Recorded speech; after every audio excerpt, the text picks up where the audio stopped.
nos interessa muito em perceber uma coisa, que tanto palavras como certas práticas e símbolos mudam de cultura para cultura. E como a Bíblia não foi escrita na cultura brasileira, nem alguma cultura africana, mas lá no Médio Oriente, e não foi escrito recentemente, há mais de 2000 anos atrás, uma boa parte, então isso nos leva a realmente levantar essa pergunta: qual a influência que a cultura tem em interpretar as Escrituras? Uma coisa que nós queremos acrescentar àquilo que já falamos é que a comunicação, isto é, transmitir o significado que está na cabeça de alguém para a cabeça de uma outra pessoa, essa comunicação sempre tem que ser feita dentro de certos limites, certos parâmetros. Comunicação nunca é exata, é sempre aproximada. Ninguém pode falar e saber exatamente que seus ouvintes estão entendendo da mesma forma que ele falou. E uma das maneiras que nós tentamos corrigir esta falta é buscar o que nós chamamos feedback.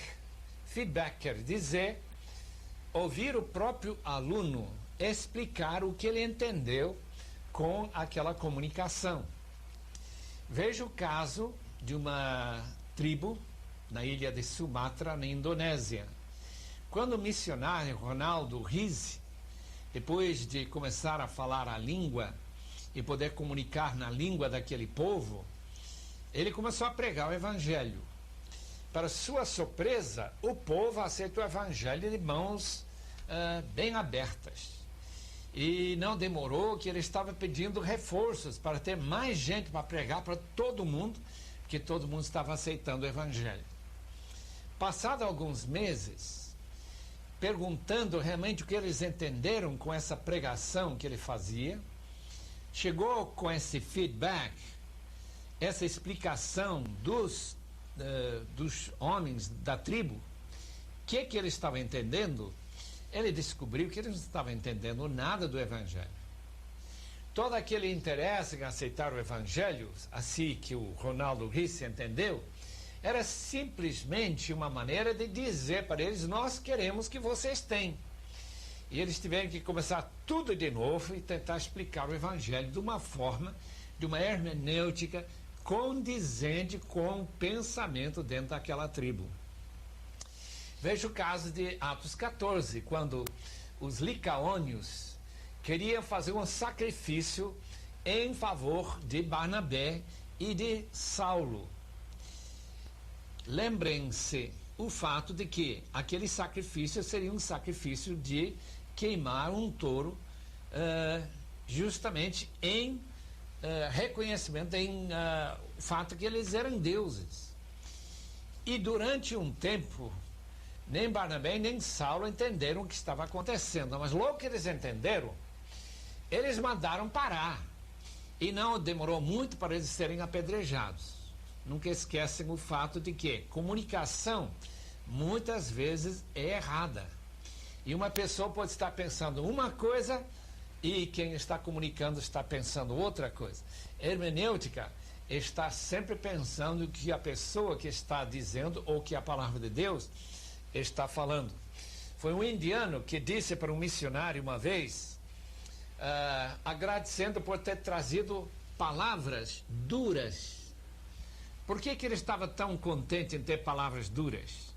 Porque ele descobriu que havia maldições na palavra de Deus, e como ele usava essas palavras duras para seus despachos, então ele ficou contente que o missionário estava trazendo essas palavras. Está vendo como é, às vezes, exatamente contrário de nossa intenção, quando nós falamos alguma coisa e a comunicação não tem retorno, não tem explicação de fato que o ouvinte entendeu com a palavra. Tem coisas muito estranhas acontecendo nesse mundo justamente por esta falta de comunicação e a dificuldade na interpretação daquilo que está sendo falado por um estrangeiro ou uma pessoa que vem de uma outra cultura.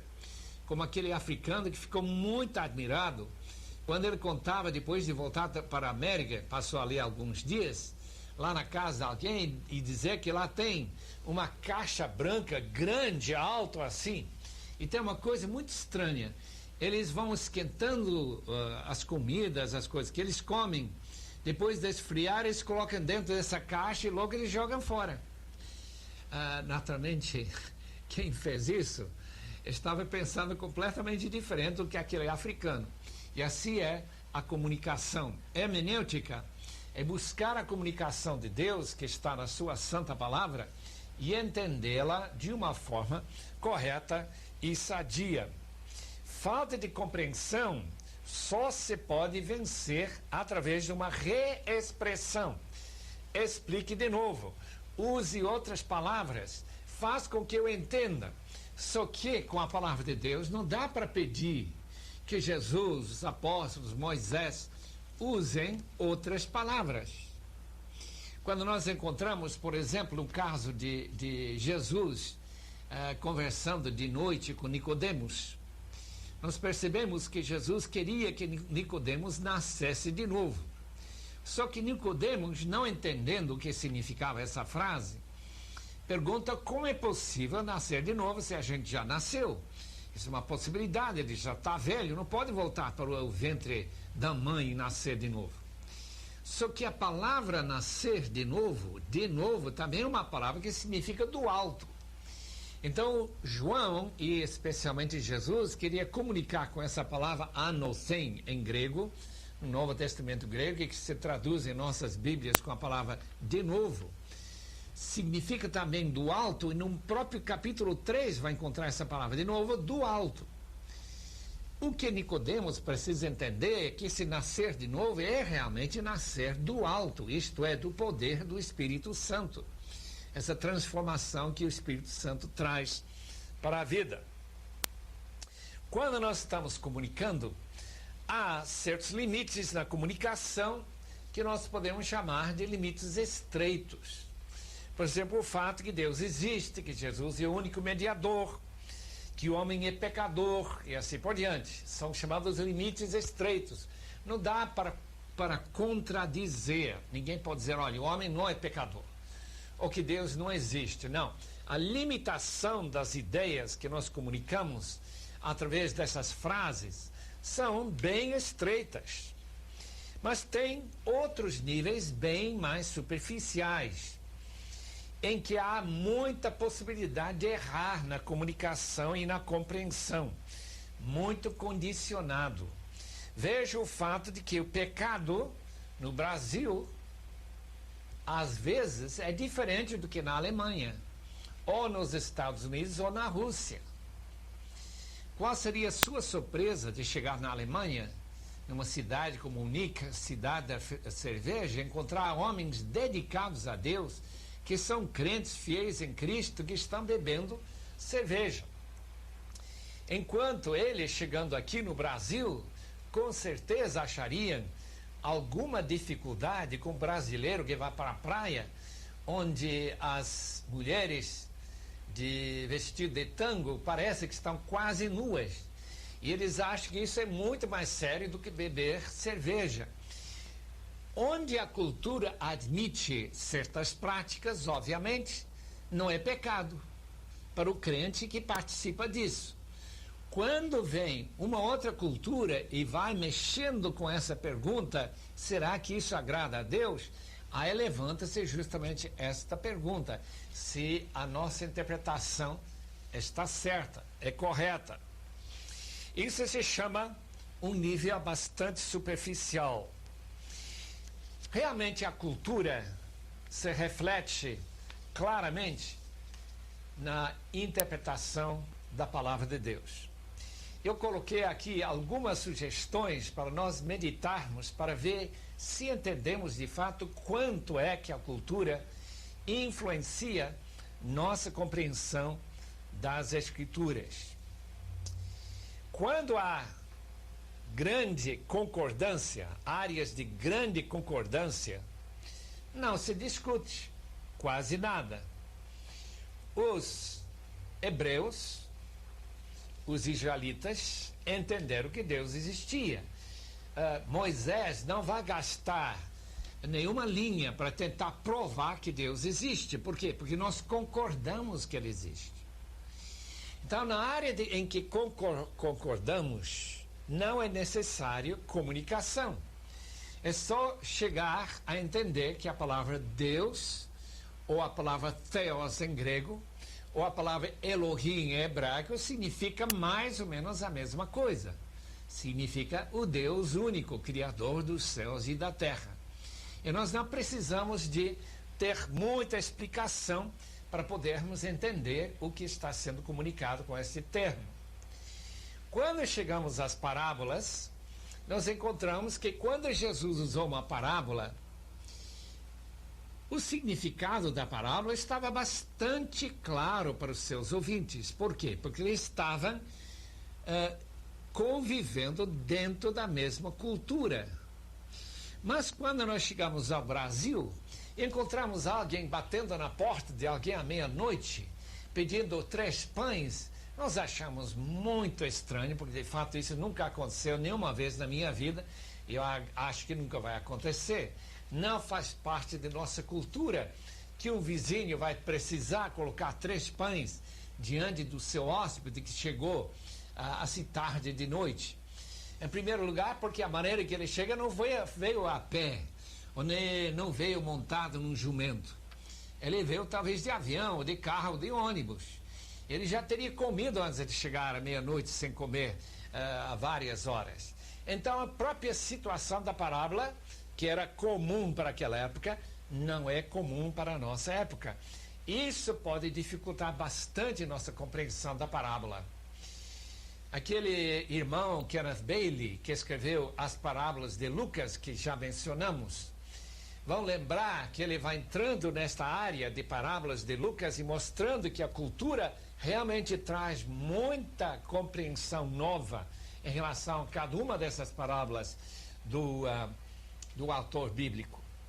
Número 2, separados da cultura de Jesus, podemos perder completamente a razão que Jesus vai passar pela Samaria. Por que ele não passaria, isso é em João 4, porque ele não passaria pelo caminho comum? Por que Jesus pediria que aquela mulher samaritana trouxesse seu marido? Por que Jesus não precisa apenas dizer, como ele já sabia, que ela tinha 5 maridos e aquele com que ela convivia não era seu marido? Era só informá-la e ela sentir a convicção do pecado. Não, o problema é que ela não pode fazer nenhuma decisão sem o marido compartilhar essa decisão. E quando Jesus diz, chama teu marido, para ele também tomar a decisão junto com ela. Uma vez que ela não estava casada, então essa decisão ela estava livre para fazer sem pedir a presença do seu marido. São esses elementos culturais que podem até afetar nossa compreensão de um texto. Terceiro lugar, o problema maior ocorre quando as escrituras usam símbolos culturais que são familiares para nós, mas bem distintos ou diferentes das culturas antigas. Veja essa palavra manjedoura, ou veja a palavra hospedaria, quando diz que não havia hospedaria, não havia lugar na hospedaria. O próprio autor bíblico, Lucas, ele mostra que essa palavra traduzida hospedaria para nós em nossas Bíblias é a palavra em outro texto que fala de um quarto que era usado para hóspedes. E não era uma espécie de hotel onde Maria e José queriam se hospedar. Então, quando nós lemos essa palavra hospedaria, nós pensamos numa pensão, num pequeno hotel, mas não é necessariamente assim, não. É uma casa comum, em que os animais estão dentro da casa e a manjedoura está no nível mais superior e os animais no nível mais baixo. Aí tem a proteção, tem o calor dos animais naquelas noites frias do inverno, e tudo ocorre lá naquela sala grande, mas tem outro quarto onde não havia espaço para Jesus e Maria, porque já estava ocupado. Então a gente percebe justamente a situação, uma vez que se entende um pouco sobre a cultura. Número 4, traduções boas da Bíblia nos ajudam a evitar falta de compreensão. Nós já mencionamos a Nova Versão Internacional. A razão que essa versão é importante é que ela está nos relembrando de certos fatores que nossas traduções mais comuns, por exemplo, a Vida Nova, que é atualizada ou a corrigida, não dá para entender da maneira certa. A tradução ao pé da letra, às vezes pode dar uma ideia errada. Veja a nossa maneira de usar a palavra igreja. Eu vou para a igreja. No Novo Testamento, a palavra igreja não significa de maneira alguma um prédio. Não havia nenhum prédio que se chamava igreja. A igreja é apenas um grupo de pessoas que estão se comprometendo para serem fiéis uns aos outros, batizados em Cristo, pertencentes ao corpo de Cristo, que reúnem em qualquer lugar, como as igrejas subterrâneas da China. Não tem prédio, reúnem-se em casas. Nós encontramos isso através do Novo Testamento todo. O significado natural sempre será o significado errado, ao não ser naquelas afirmações mais gerais, em que nossa cultura e a cultura bíblica, a época da Bíblia, é a mesma. Veja o problema que o Donald Richardson teve quando ele tentou explicar o Evangelho para os Sawi, naquele livro que muitos já leram, chamado Totem de Paz. Lembrem-se que Judas era o herói para aquele povo, porque eles viviam tentando trair uns aos outros. Então o herói é a pessoa que conseguia trair, e Judas, como traindo o Senhor Jesus, então se tornou herói. E foi uma das dificuldades imensas que o Richardson teve, de mostrar que essa interpretação estava completamente errada. E graças a Deus que ele conseguiu isso para eles. Nós encontramos Jesus chamando sua mãe de mulher. Nós não faríamos isso, mas naquela época era uma palavra de destaque, de honra. Não era nada de desprezo da parte de Jesus em relação a Maria. Então nossa cultura realmente traz uma ideia errada por causa de estarmos vivendo a uma distância cultural muito grande e distante. Ora, os 10 mandamentos, sendo universais, nos ajudam a ver a diferença entre o que é fácil de interpretar e aquilo que é duvidoso na interpretação. O que nós queremos agora, com a ajuda do professor Kraft, o Ralph Kraft, do seminário de Fuller, tentar explicar as diferenças de aquilo que é abstrato e aquilo que é bem concreto na prática. Quando se usa a palavra abstrato, estamos falando daquilo que realmente importa para nós. Palavras como amor a Deus, amor à igreja, amor aos irmãos, amarás ao teu próximo como a ti mesmo. Justamente aquelas áreas que dizem respeito ao fundo da vida espiritual da gente. Não estamos tratando agora, a não ser tentar mostrar a distinção entre práticas bem externas, práticas que não têm muito a ver em nossa cultura com a verdadeira espiritualidade. É justamente esta distinção que tem sido muito problemática em nossa vida. E nós precisamos pensar muito a sério sobre esses temas, como a doutora Lois McKinney, quando ela foi para o interior do Brasil, lá no Nordeste, Floriano, Piauí, ela, ensinando no Instituto Bíblico, queria, nas palavras dela, que meus alunos reconheçam que ser cristão é mais do que observar regras e leis externas. Que eles se comprometam com Jesus Cristo, resultando numa expressão criativa, única do cristianismo. em cada vida, na sua cultura. Especificamente, queria que eles percebam que assistir à igreja 4 vezes por domingo e na quarta, e abstendo do cinema, bailes, música popular, álcool, cigarro, baralho, passeando na praça, ir para uma praia, eram padrões importantes e não necessariamente as marcas essenciais do cristianismo. São práticas que em algumas culturas podem ser condenadas. Em outras culturas não. São externas. Não demonstra necessariamente em certas culturas se a pessoa realmente ama a Deus ou não. Portanto, nosso interesse agora, usando estes conceitos de níveis de abstração, é uma tentativa de mostrar que todos os crentes concordam que em certas frases, declarações, comunicações, todo mundo concorda. Em outras comunicações, uma boa parte concorda. E em outras áreas, onde tem baixo nível de abstração e está bem concreto na prática, há muita discordância. E nós queremos ver que isto é um problema de hermenêutica, é problema de interpretação. Algumas escrituras são bem distantes de nós culturalmente. Outras são muito próximas.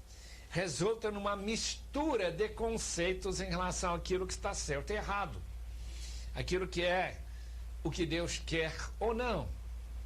Tenta imaginar, por exemplo, aquele nigeriano, quando ele está lendo o Salmo 23, e na primeira linha diz que o Senhor é o meu pastor, ele para e ele já está confuso. Por quê? Porque na sua terra e na sua cultura, as únicas pessoas que cuidam de ovelhas são crianças ou loucos. E se o Senhor está cuidando de ovelhas, se ele é pastor de ovelhas, ele só pode ser louco. Está vendo como é? Quando nós ouvimos uma frase, uma palavra, quando nós interpretamos essa palavra dentro da nossa cultura e tornamos a palavra abstrata, menos abstrata, prática, nós podemos deixar de entender quase por completo o que Deus quer. A pergunta que nós queremos fazer, portanto, é: qual é o nível de abstração? Como é a autoridade daquele texto para a nossa vida geral? E, finalmente, qual é a vontade de Deus numa situação prática do dia a dia nosso, dentro de nossa cultura? Então, nós temos 3 colunas que nós queremos passar para os amados estudiosos da palavra. Na primeira coluna temos o alto nível de abstração, em que todo mundo concorda, tal como esta frase, que é o 2º mandamento da palavra de Deus, leia capítulo 10 de Lucas, que diz assim: amarás ao teu próximo. Segunda coluna, fundamento desta ideia, amarás ao teu próximo, e aplicando isso numa situação mais ou menos geral, mas não tão geral como é amarás ao teu próximo. Esta interpretação agora é: não roubarás, porque roubar é desprezar, não amar ao seu próximo. Agora, quando se prega e se ensina o que significa amar ao seu próximo, chegamos ao nível mais baixo da interpretação. Significa uma coisa: numa cultura, não pegue o jumento do seu próximo, do seu vizinho, sem pedir permissão. Em outra cultura não tem problema nenhum, porque em certas culturas o jumento pertence ao mundo inteiro. Todos os animais pertencem a todos os membros dessa comunidade. Mas quando nós encontramos que em certas coisas que não é possível roubar, nós sabemos que nessa cultura já tem essa delimitação. Amarás ao teu próximo está incluído no 10º mandamento: não cobiçarás. Esse é o fundamento. Amarás ao próximo e cobiçar não dá para juntar. Um é alto nível de abstração, não cobiçarás é de médio nível de abstração. Não cobiçar a casa do outro significa exatamente agora aplicado dentro da nossa situação. Eu não vou cobiçar ou desejar a casa ou carro do meu vizinho. Por quê? Porque tudo faz parte desse mandamento principal, segundo mandamento: amarás ao teu próximo como a ti mesmo. E cobiça é criar atrito, pelo menos lá na mente e na cabeça, com o seu próximo. E começar a sentir inveja ou ciúmes dele. A terceira possibilidade, dentro desse amarás ao teu próximo, no nível médio, é não tratar com parcialidade. Não tratar alguém por ter uma cor de pele um pouco mais oscura do que a minha pele, então eu trato discriminando contra ele. Tiago é muito claro que quando ele diz que não devemos mostrar parcialidade nenhuma, é que nós estamos num nível mais baixo do que amarás o teu próximo, que significa amar a todas as raças, a todos os gentios, judeus e o mundo inteiro. Mas tratar todo mundo com respeito na nossa cultura é tratar a pessoa como o Senhor, se eu não conheço o indivíduo, e não como você ou qualquer outra maneira que se aplica dentro de nossa cultura. Em outra cultura pode-se usar a palavra você. Eu lembro quando eu morava em Portugal, nós tínhamos que ter muito cuidado em nunca usar a palavra você para pessoas que não eram muito chegados, muito amigos. Nunca usar a palavra tu, a não ser que seja familiares ou pessoas com quem a gente está conversando constantemente. No Brasil, sentimos um pouco mais liberdade. E tudo faz parte da aplicação e interpretação daquela frase: amarás ao teu próximo. Agora vamos passar para uma outra frase, o primeiro mandamento: amarás o Senhor teu Deus de todo teu coração. A autoridade e fundamento desse mandamento é não adorar um outro Deus. Por quê? Porque amar a Deus não pode condizer com este nível de adorar um outro Deus. Agora, passar na frente de uma igreja católica e fazer o sinal da cruz pode ser a aplicação disto, de amarás o Senhor teu Deus e não adorar outro Deus, de uma forma muito mais prática, num nível de abstração bem baixinho, segundo o Dr. Ralph Kraft. Tentar salvar a todos. Por que nós queremos tentar salvar os outros e testemunhar de Cristo? Essa já é a coluna do meio, que vai explicando o significar amar a Deus de todo o coração. Se eu amo a Deus de todo o coração, eu vou querer que os outros venham amar o mesmo Senhor, porque desta forma ele se torna mais exaltado, mais reconhecido, e nós sempre queremos exaltar e honrar as pessoas que nós amamos. Agora, Paulo explica que para ganhar o judeu, ele vai viver como judeu. Amar a Deus de todo o coração para poder salvar a todos, viver como judeu ou como gentil e tirar qualquer tropeço na vida. Por exemplo, comer carne de porco no meio dos judeus, para Paulo seria uma afronta, seria criar um obstáculo para o judeu chegar a conhecer a Cristo. Nós encontramos naquela discussão no capítulo 15 de Atos justamente esta pergunta: como é que se ama a Deus de todo o coração? E viver no meio de uma comunidade que tem judeus. Com certeza a gente não vai comer animais que ainda têm sangue nas suas veias. Não vai comer sangue mesmo. Não vai cometer fornicação. Judeus eram muito cuidadosos nesta área. para viver dessa forma seria mostrar seu amor pelo Senhor. Novamente, quando em 1 Coríntios capítulo 10, versículo 31, a palavra de Deus manda que nós glorifiquemos a Deus comendo, bebendo ou fazendo qualquer coisa, ele está dizendo mostrar a glória de Deus, porque nós amamos a Deus e desta forma nós estaremos glorificando. Mas na prática, a pergunta que surge é esta: como é que eu posso glorificar a Deus bebendo um copo de suco de laranja? Ou uma água de coco? Já que o texto diz bebendo ou comendo, glorificar a Deus.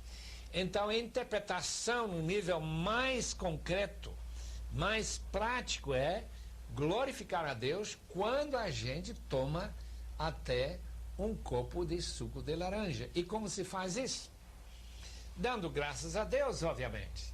A própria ideia de curvar a cabeça, fechar os olhos, dar graças a Deus quando nós comemos é uma maneira de glorificar a Deus, que é uma demonstração de um nível muito abstrato, amar a Deus de todo o coração. Mais um caso, mais uma ilustração. 1 Coríntios 14:40 manda que a gente faça tudo no culto decente e ordeiramente. Dentro deste quadro, na sinagoga, na igreja primitiva, era necessário que as mulheres não criem problema com seus maridos, levantando perguntas para aqueles maridos que traziam uma palavra de revelação, uma palavra de conhecimento, uma profecia. E as mulheres levantando uma questão sobre isso poderiam desonrar seus maridos. E isso para Paulo seria uma falta de ordem no culto. Eu creio que não tem muita coisa a ver com uma senhora ficar na frente da igreja e dar algum estudo bíblico ou explicar algum texto. Nós teríamos que ter muito cuidado nesta área, já que Paulo, em 1 Timóteo, fala claramente sobre a proibição das mulheres tomar autoridade. 1 Coríntios 11 também. E reconhecer em submissão aos seus maridos seu amor pelo Senhor e também a decência e ordem dentro do culto cristão. Até certo ponto, nós sabemos que a cultura afeta essa interpretação de uma forma importante.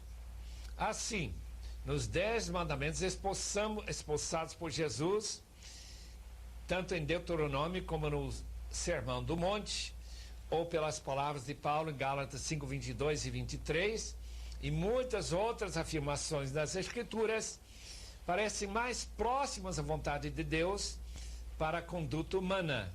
O nível de abstração é alto e extrai da sua aplicação específica das culturas originais em que foram pronunciadas. Veja essa pergunta sobre guardar o sábado.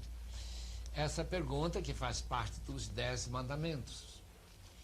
Mas quando nós encontramos os judeus da época de Jesus condenando os discípulos por estarem tirando as cascas das sementes dos grãos de trigo e comendo, que era uma coisa praticada naquela cultura, e dizendo que isso era trabalho, Jesus diz não, Jesus é o Senhor do sábado, eu autorizo que eles façam isto.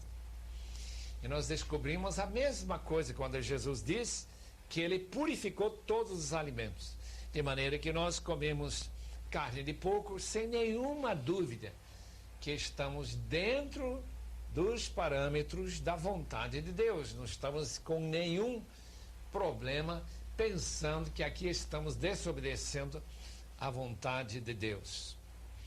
Aquelas partes das Escrituras, assim diz Dr. William Smalley, aquelas partes das Escrituras que nos dão avaliações das motivações humanas que motiva o homem? Atitudes e personalidades nos dão a mais profunda percepção para aquilo que é a vontade de Deus. Para conhecer a vontade de Deus, temos que olhar além do superfície para notar o mais possível sobre o que Deus quer de nós. Os exemplos da maneira que a vontade de Deus foi praticada no passado e em outras culturas é de muita importância para nós. Nos mostra como Deus deseja que nós mesmos usemos criatividade para perceber em nossa cultura, de fato, o que Deus quer. Passamos agora para discutir algo sobre interpretação e aplicação. Como que um texto aplica-se numa situação e não em outra situação. A aplicação começa, diz Dr. Glenn Johnson, que era da Faculdade Batista de Brasília, hoje está na Outra América, escrevendo em 1990, a aplicação começa quando alguém pode responder a seguinte pergunta sobre o texto: que é que Deus quer? Fazer a vontade de Deus é o alvo da nossa vida. Esse é o grande objetivo da nossa vida aqui na Terra. Que é que Deus quer?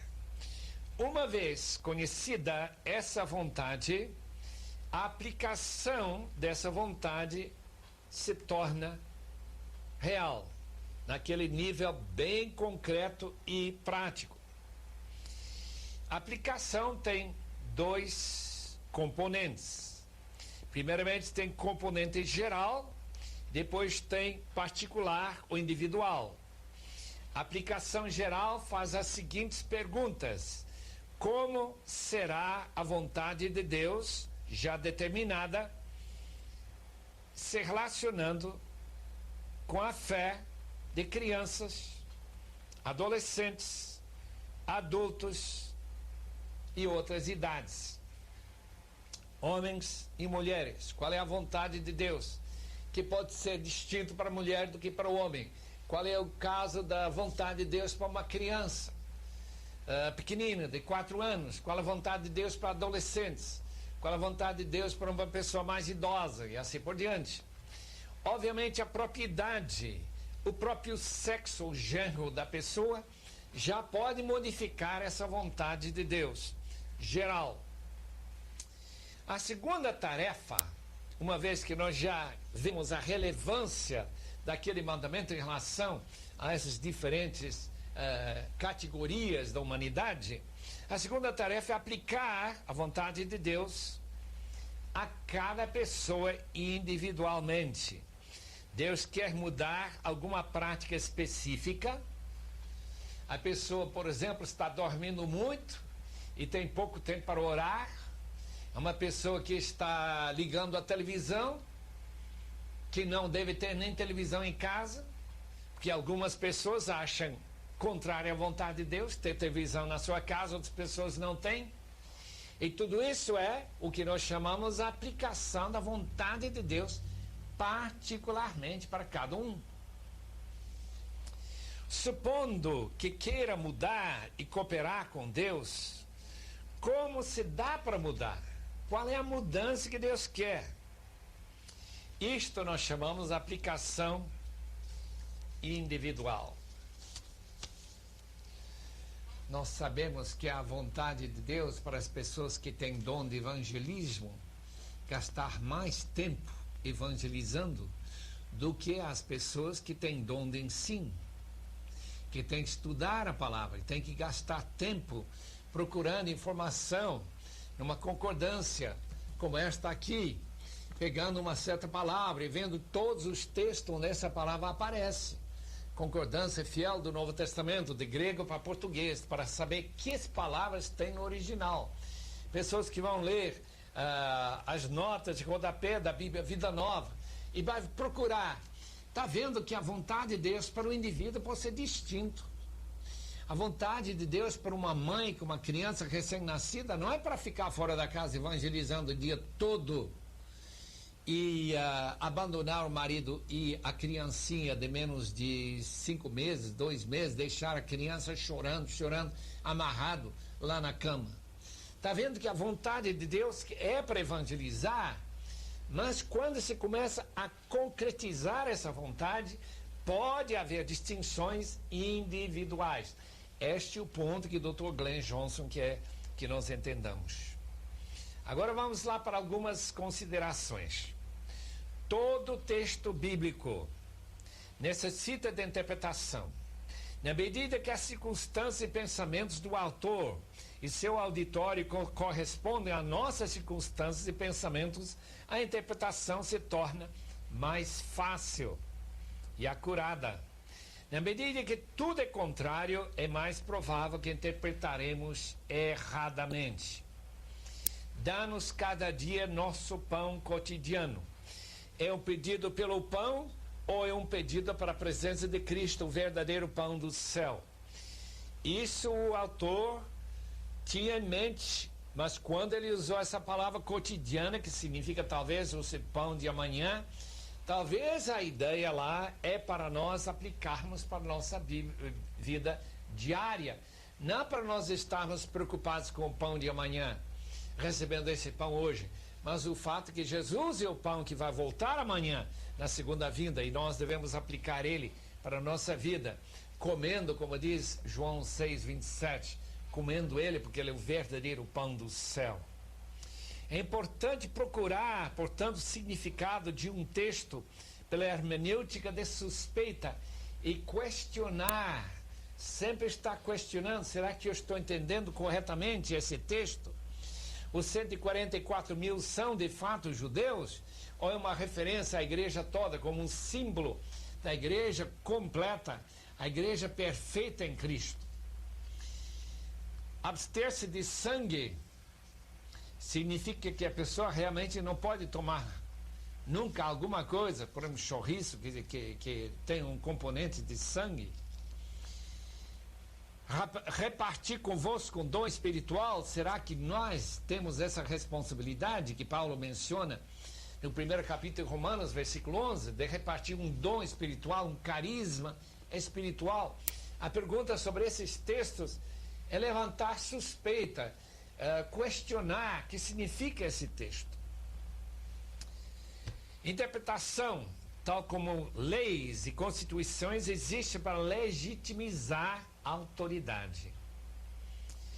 Não tendo uma comunicação, uma interpretação correta, como é que nós poderíamos contrariar qualquer prática que uma pessoa tem?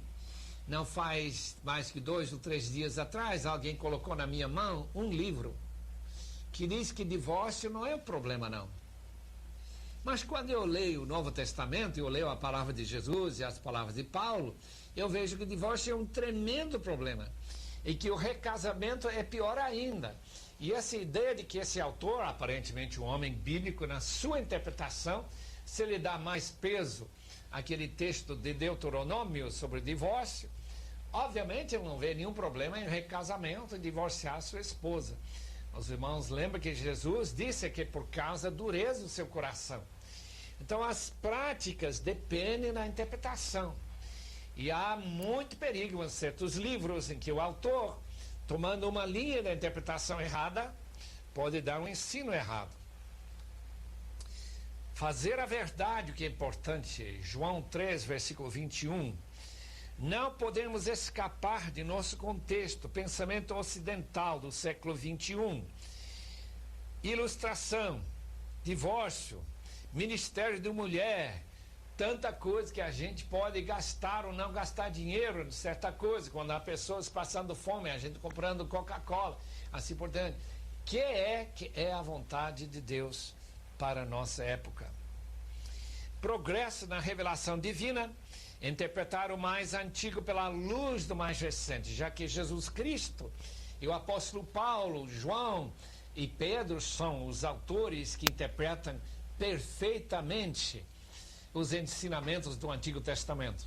e não nossa interpretação, que com certeza vai falhar. Não é que o Antigo Testamento não deve ser interpretado, deve ser, mas deve ser interpretado sempre à luz do Novo Testamento, aquilo que é mais recente. A hermenêutica realmente nos ajuda também a verificar a importância de alguma doutrina ou alguma prática. Estranhamente, tem grupos que nem batizam, não é que eles não batizam por aspersão nem por água funda, é simplesmente que eles não batizam, porque acham que não é importante. Tem alguns que negam que existem dons, justamente achando que no primeiro século já acabaram os dons. Isso tudo é hermenêutica, tudo é interpretação da palavra. Alguns não praticam disciplina na igreja, porque os membros não são membros de um corpo, como eu entendo. A igreja seria, no Novo Testamento, uma família, mas são pessoas que vêm frequentando um culto e vão embora. Contribuem alguma coisa, pode ser, mas não tem disciplina da igreja. Dízimo e ofertas para outras pessoas. Alguns acham que dízimo já foi cancelado com a vinda de Cristo. Outros entendem de outra forma. Tudo faz parte da hermenêutica. E os princípios da hermenêutica são necessários para chegar a alguma conclusão qualquer. A ênfase do Novo Testamento sobre a unidade da igreja. Veja capítulo 3 de 1 Coríntios, que diz que dividir a igreja como quem pega uma faca e corta Jesus em pedaços. Hoje em dia, dividir uma igreja, uma pessoa que levanta uma cilada contra outros irmãos na igreja, não sente grande problema não. Então isso é falta de hermenêutica, falta de ver o que a Bíblia realmente ensina sobre esse tema. E o que significa imitar a Jesus? Imitar a Jesus é mais do que simplesmente ir para a Palestina e andar como ele andou, de sandálias, com um grupo de homens dormindo lá a céu aberto. Não, imitar a Jesus não é isso. Imitar a Jesus significa, pela hermenêutica, imitar as suas atitudes, aprender com ele, que ele é humilde e ele é manso. O sacerdócio de todos os crentes, como que nós devemos entender isso? Uma vez que a Igreja Católica, durante centenas de anos, foi dividindo o laicato do clero, e o sacerdote só faz parte do clero. E somente com a reforma que descobrimos que todo crente é de fato sacerdote, segundo a palavra de Deus. E assim nós encontramos os mandamentos que nós já discutimos, os primeiros e segundo mandamentos, a sua importância. Como se apaga o espírito, quando diz em 1 Tessalonicenses 5, versículo 19, não apagueis o espírito, testar todas as coisas. Amados irmãos, hermenêutica é sério. Isso realmente define como que nós vamos viver a vida cristã, vai definir qual a importância que certas doutrinas e práticas têm para algumas pessoas e não para outras pessoas, dependendo de sua hermenêutica. Algumas palavras conclusivas. Interpretação é a chave que articula a conexão entre Deus e a sua igreja. A interpretação correta permite que Deus exerça sua autoridade sobre o seu povo.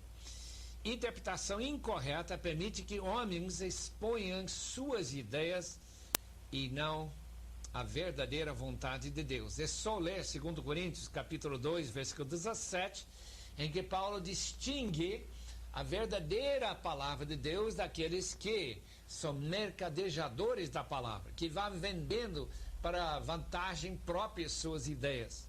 Uma hermenêutica não legítima. Legitimidade na hermenêutica, na interpretação, depende da Bíblia interpretar a si mesma. A Bíblia deve falar sempre de si mesma. Devemos encontrar bases dentro da própria Bíblia. Agora, alguns princípios de interpretação finais. Descobrir o significado no texto, aquela verdade que o autor quis comunicar. Sempre buscar a interpretação que o autor queria comunicar. Não dar ideias estranhas, muito estranhas a um texto, por exemplo, a parábola do bom samaritano na interpretação de Agostinho. Dá para perceber claramente que ele não estava muito preocupado nas ideias na cabeça de Cristo. Ele diz o seguinte: um certo homem desceu de Jerusalém a Jericó. Adão mesmo é o significado. Jerusalém, a cidade celestial da paz, de cuja bênção Adão caiu. Jericó significa lua e significa nossa mortalidade, porque ele nasce, cresce, diminui e morre. Ladrões são o demônio e os seus anjos que tiraram dele, Adão, a sua imortalidade, espancaram-no, persuadindo a pecar e deixaram o meio morto, porque até o ponto que o homem pode entender e conhecer a Deus, ele vive, mas até o ponto que ele é desgastado e oprimido pelo pecado, ele é morto. Ele é, portanto, chamado de meio morto. E assim por diante. Isso se chama alegorização. Quando nós acrescentamos uma ideia que não podia ter estado na cabeça do autor, podemos ter certeza que estamos errando na interpretação. A Bíblia é a literatura nacional de um povo, como uma coleção de documentos cristãos no seu auge. Há citações individuais erradas, Salmo 14, por exemplo, Salmo 53, e opiniões oferecidas pelos amigos de Jó que têm de ser compreendidos dentro do contexto da própria Bíblia, e não falados como se fosse isso mesmo que Deus quer. A Bíblia é infalível, isto é, quando entendemos corretamente o que o autor quis dizer, podemos confiar e devemos seguir o que a Bíblia diz. A unidade da Bíblia é o quarto ponto. Não podemos admitir que haja contradições na palavra. Quando entendemos o que Gênesis nos informa, não podemos interpretar o que o resto da Bíblia nos diz em conflito com aquilo que Gênesis ensina. Há harmonia em toda a Bíblia. O Antigo Testamento sem o Novo Testamento é um livro judaico. Não podemos invocar o ensino do Antigo Testamento sozinho. O Novo Testamento é a chave da interpretação do Antigo Testamento. Toda a fé e prática do Antigo Testamento se restringe à vida nacional de Israel. Muito do conteúdo do Antigo Testamento é cumprido na vida de Jesus. Ser evangélico, na prática, equivale a inserir-se numa determinada tradição definida evangélica.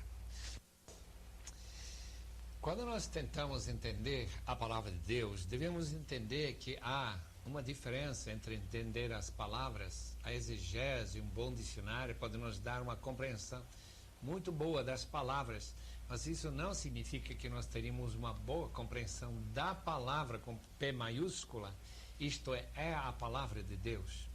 Então a interpretação é uma tentativa de buscar não apenas regras de interpretação, porque sempre vamos falhar nessa aplicação das regras, mas é um fundamento ou uma teoria de compreensão. Conhecer a Deus, conhecer a Ele através de sua palavra e cuidadosamente fazer distinção entre a minha vontade, o que eu quero, e ficar com suspeita se a Bíblia sempre vai apoiando o que eu quero. Como diz Juan Carlos Ortiz, eu quero lembrar os queridos irmãos quando ele diz que há 4 evangelhos e só 4 e não 5. Mas muitos de nós criamos um 5º evangelho. E o que significa o 5º evangelho? Significa colecionar certas práticas e certas tradições nossas e colocá-las como se fosse a vontade de Deus, e ninguém mais estaria certo, ninguém mais teria razão para duvidar. Mas esse 5º evangelho não é a palavra de Deus, é nossa coleção, assim, aleatoriamente, de certos versículos, certas frases, que nós gostamos de colocar isso dentro de nosso plano de vida e deixar o resto. Empatia, compreensão em comum é a base de toda compreensão. Viver dentro de uma comunhão com Deus, viver na comunhão de uma igreja que realmente busca o bem-estar dos seus membros, busca a glória de Deus em todas as coisas, uma igreja que evangeliza e leva outros ao conhecimento de Cristo. Essa empatia vai dar uma maior compreensão realmente da palavra de Deus e vai dar uma abertura maior para o Espírito Santo nos conduzir para toda a verdade, como Jesus disse que ele faria quando ele falou para os seus discípulos no cenáculo. Outra coisa, desafio é criar um mundo em comum com Cristo, que ele mostrou em seus parábolas, nos seus ensinamentos na sua vida, e nós tentarmos pegar esta vida e viver dentro dessa comunhão, como já dizemos, aprender de Cristo. E finalmente uma palavrinha sobre linguagem. Palavras, linguagem, maneira de falar não é estática, está em constante fluxo, mudando de um dia para o outro, de uma situação para outra. Nós vemos isso nessas modificações rápidas do fim do século XX e do começo do século XXI. Nós somos chamados para estar sempre a par de como nós devemos entender e traduzir dentro dessas modificações. Como é que Deus quer que nós vivamos? Já que existe um povo chamado cristão que nem anda de carro, nem de avião, achando que isso seria contrário à vontade de Deus, que seria mundano. Nós temos que entender que essa possibilidade, questionar essa possibilidade e vivermos sempre nessa comunhão com nosso Senhor e Salvador e sempre buscando novas compreensões mais profundas deste grande texto bíblico sagrado. Que Deus os abençoe.